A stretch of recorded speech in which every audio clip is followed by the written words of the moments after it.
صلى الله عليه وسلم. السلام عليكم ورحمة الله وبركاته. أرين تاريخي أيا غزة كدعدي تاريخي لباتن سنة كدب حماس أو قد كسارتي دولتي أي غزة كلها هاي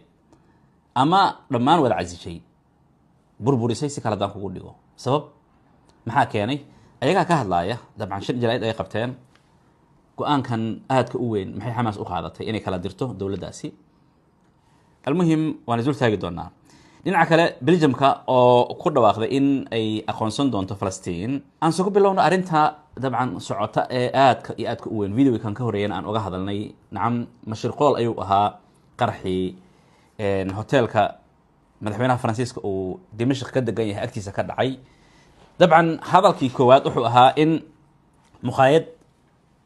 laga yaabo qoladii qaraxa dhigaysa isleeyahay in uu soo booqan doono ka khadeen doono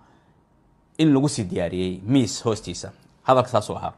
laakiin joornaalada qaar hadda waxay qorayaan in gaari lagu xiray sababtan waxay keentay macnaha waxa keenay inay sida dhahaan gaari ayaa holcaya area yaalay laakiin nacam haddii gaari lagu xiray maxaa muqaayad qaraxa gudaheeda uga bilowday waa arin sida kale waxay sheegaysaa ama akhbaarta Al Jazeera khaasatan ay warinaysa ay u qaran tahay in qaraxa laba qarax inuu ahaa midna wuxuu ka dhaxdhacay muqaayada gudaheeda midna gaari horteeda lagu baakin gareeyay ayuu ka dhacay marka waxa ku dhintay inta hadda la og yahay 10 iyo dhowr ayuu kor u dhaafaya aan dhimasho ahaan dhaawacan uu ka sii badan yahay waliba dadka ku dhintay waxa ku jira looyaro aad u waaweyn area-daasi waxa ku taala ilan waa area-dii dawladda waa wasaarado يعني هوتيلو دمان وأديك area exclusive أو أنا نعد كلا إيو معناها أنا لا أقولين وكلية مضحضة إيو وحي كوسها بسن معناها دولة إيو وarea ذوذا مرك المهم قاريغان يا سوق لي بنبضة مينضة حتى يا كياني مخايد أو كرسي كوستيسا معناها ميز كوستيسا دقي كل إلى هذا باردي ويسعتها وحانا لو بدنا يصير ليه هي شرقال مدحوينها فرانسيسكا in macnaha oo ahaa kulay wax ku gaaray malaha hotelku ku jiray hotelka iyo meesha waxa ka dhacay way isu dhawaayeen marka almuhim hadoo area Soomaar in gaariga lagu dhufto oo kala gaarigiisa ama ma ahan miya hadoo hotelkan intuu ka soo baxo muqaayada soo gal muqaayada markaasi yaani qaraxa oo ka dhaco ujeedada kulay sidaas ay ahayd mar laakiin waxba habeelata ma gaarin uu joogaa xilligan hadda aan hadlayo duubayo oo ah maalin talaada ah wali uu joogaa 7 July tan wadamada Simotrich أما بزل سومتريج أو وزير كمالية إسرائيل إيو بن غفير أو وزير كأمنية إسرائيل لبدا وزير حق جدين تا نعم وبديهن حق جدين مركا أنك هذا إسرائيل بديهن لكن لبدا وزير أيها وحد كإضافين زائد مركا توان دولة دوت أي حد مرايا دولتها كم ممنوعي إنه ودما ذا سوق الآن وحكم إذا مركا إنجليزكا كندا أستراليا فرانسيسكا سبين بلجيم نرويج ايرلاند أستريا iyo هولند نعم inta wadan ay isugu jiraan calaamada aad arkaysaan wadamadaasi waxay ka mamnuuceen labada wasiir in ay cag soo dhigaan wadamadooda maxay ka dhigan tahay dabcan waxay ka dhigan tahay in cimrigood inta ka harsan ama in ilaa iyo maxaan ku dhahay arin kale ay soo baxayso labadan wasiir wadamada ay gali karin xataa dushooda diyaarad ay ayaga saaran yihiin gaar ahaan private haday tahay أنا المريكين نلاشوا أن أبيك أذيك نلاشوا ذا أذكي واسداس طبعا هدي أرنتن أورر أما الدولة لهلا أو سي أولا ليسانا وحدعي كرتلبدا وزير سيد نتنياهو إيو وزير كي سحيل قاسي دقالك يوف قالنت كل عضي إن أيجنا محكمة أبيك لغير أو كذا ودعي كرتا لكن وهدي عد أولا ليس لهلا تاواتا ننعك له بلجم كام محق ولا جيدا إن هدرتان وزير كأني مهدي بدأ بلجم أوليه هي وحان adiga amray in la diyaariyo ku dhawaaqida dawladda Falastiin in la aqoonsado kadib Hamas marka ay iscaasishay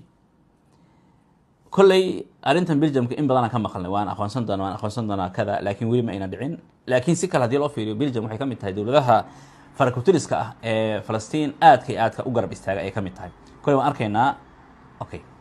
arintan waxa keenay marka واتنا حقا أن دافيو اوكي وكنا يأمل أن يكون لهذه الخطوة المهمة على صعيد الميدان أن يتوقف العدوان، تتوقف الإبادة، ينسحب جيش. كو waxay rabaan xamaas in duqeynta ay joogsato oo Gaza lagu haayo waxay doonayaan in ciidamada Israa'iil ay ku jira inay ka baxaan الاحتلال الإسرائيلي من قطاع غزة يعني يتم فتح المعابر وقصف in dabcan la wada furo meelaha laga soo galo marinada laga soo galo albaabada laga soo galo Gaza oo Israa'iil ay furto التجويع. dabcan taasoo macnaheedu yahay in la joojiyo gaajaysiinta oo lagu dilaayo reer maxaan ku dhahay Gaza waa markii ay qabteen saad arkaysaan waa markii ay qabteen shirki jaraa'id markay u soo socdeen waa kuwana hoggaanka Xamaas ee Gaza okay sidee wax u dhaceen waxay arrin taariikhi ah weeyaan 20 sano ay Xamaas Gaza ka talinaysay dagaal culus oo ay Israa'iil la galeen oo cid walba hadda caalamka ay ka dharagsan tahay in uu ku soo biyo shubto in Xamaas ay dhahdo bas waan iska casilnay Gaza farxan ka qaadnay ma sida loo dhigay sidaas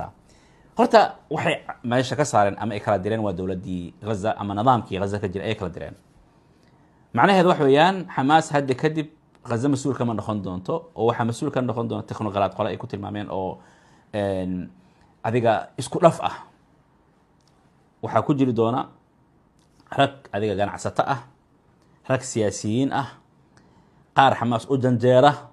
Israa'iil waxay leedahay hal qof oo Xamaas kuma arki karno laakiin Xamaasna adiga ragga ganacsatada ama ragga almuhim farsameeyay jirta area-daasi iyo qurba joog dabcan dawladda hadda Falastiin ee aqoonsan Maxamed Cabbaas oo hogaamiye qaar almuhim waa isku dhafwa macnaha gudigan wuxuu aas-aasi doonaa budigna u sameyn doonaa Gaza inay nidaam yeelato shardi waxa uu ahaa yani in Xamaas meesha ay ka baxdo Xamaas markaa meesha way ka baxday Xamaas markaa ma sidaas ugu dhamaatay maya Xamaas still waxay controleysaa oo ay leedahay ciidamadii iyo awoodii tunaladooda iyo arrimahooda iyo sidooda u jiraayaan macnaha kaliya waxay dhiibtay waa xukunkii Gaza arrintan waxa la leeyahay xukunkan Gaza ay dhiibtay Xamaas wuxuu noqon doonaa qaladkii ugu weynaa ee taariikh ay gashay qaarna waxay leeyihiin waa qalad ay gashay dabcan laakiin dhinaca kale waxay badbaado u tahay reer Gaza adiga saad u aragtaa ilaan Gaza ayadoo dagaalkii uu ka joogsaday duqeyntu way ku socotaa ciidamada Israa'iil maalin ka dambeysay way soo siqaayaan Gaza cuna qabateena saaran wax u soo gala ma lahan hadduu soo galana 2 shay 3 shay soo gasha biyo ma haystaan cunto ma haystaan yani Gaza waxa lagu tilmaami karaa meel baabah ah dhimatay naxam waxa lagu mashquulay Iiraan iyo adduunkaas kale waxaas lagu mashquulay ma ahane Gaza zero wax ka jira ma laha in yara gala haddana muddo kadib waa laga celiyaa mar yara haddana loo fasaxaa yani gaajo iyo oon iyo rafaada haysta almuhim arrintan marka ma kula tahay adiga marka qaaladkii ugu weynaa ee Xamaas ay galeen maxay 20 sano ayaga xukumayay sidaas oo kale dadka qaar waxay leeyihiin hadda Xamaas arrintan way ku qasbanaatay awoodeeda la baabi'iyay waa sida hadalku u dhigayaan